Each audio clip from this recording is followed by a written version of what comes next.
Je ne suis pas fâchée. Les pierres qu'on me jette dans les réseaux sociaux, gloire à Jésus. Mais je sais que Jésus-Christ a dit que celui qui n'a jamais péché, continue à jeter les pierres à Maman Victoire.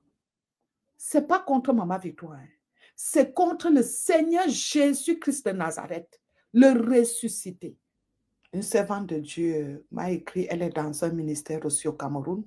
Elle prie avec nous, mais elle sert dans un autre ministère d'un prophète là. Et elle me dit, maman, il ne faut plus dire ça, ça nous a brisés. Et ce n'est pas écrit dans un verset biblique. Non, elle a raison. Si ce n'est pas biblique, je me réprends. Je demande pardon à Dieu. J'aime qu'on me reproche. Bien-aimé, je donne des conseils. À toi de les accepter, à toi de les rejeter.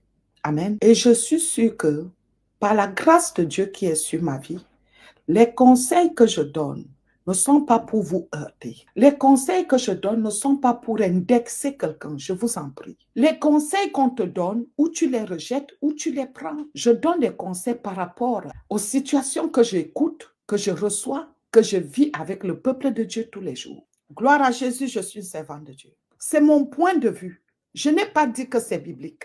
Quand je donne ce conseil en disant, je n'accepte pas que, je ne dis pas tout le monde, une de mes filles aille en mariage sans travailler, sans avoir une petite source. Parce que je vois comment les femmes sont victimes dans les mariages. Quand tu n'as pas les ressources, la femme devient malheureuse dans le foyer quand tu dépends de l'homme par rapport, alléluia, aux finances. Ce n'est pas une manière de t'imposer cela, bien-aimé. Les reproches me permettent, si c'est biblique, d'entrer dans la parole et de me conformer selon la parole. Amen.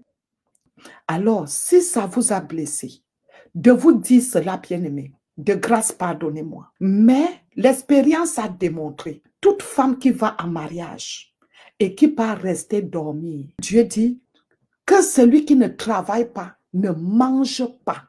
Parce que si on va à la lumière des Écritures, il n'a pas dit si la femme ne travaille pas. Et je le dis pour soutenir aussi l'homme qui vient t'épouser, que tu sois entreprenante, que tu sois éveillée, que tu puisses faire quelque chose. Et quand les enfants commencent à naître, c'est bien quand tu te bats.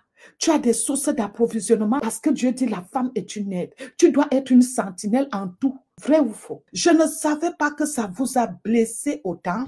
Pardonnez-moi, mais chacun doit faire quelque chose pour ramener dans sa maison. Est-ce que la Bible me ressort que la femme vertueuse ne faisait rien? Elle entreprenait, elle avait des champs, elle avait des ceci. Mais je ne savais pas que j'ai blessé une servante de Dieu. Pardonne-moi, servante de Dieu. Je le dis encore officiellement. Ce ministère est un ministère de compassion, de miséricorde, d'amour. Nous devons avancer dans la sanctification. De telle façon que si tu es tombé, quelqu'un d'autre peut te relever. Ce n'est pas les vues qui donnent le ciel. Je dois aller au ciel. J'ai des enfants. Ils doivent aller au ciel. C'est une grâce, bien-aimée. Ce n'était pas Jésus qui allait me connaître. Bon, pardonnez-moi. Est-ce que ça passe?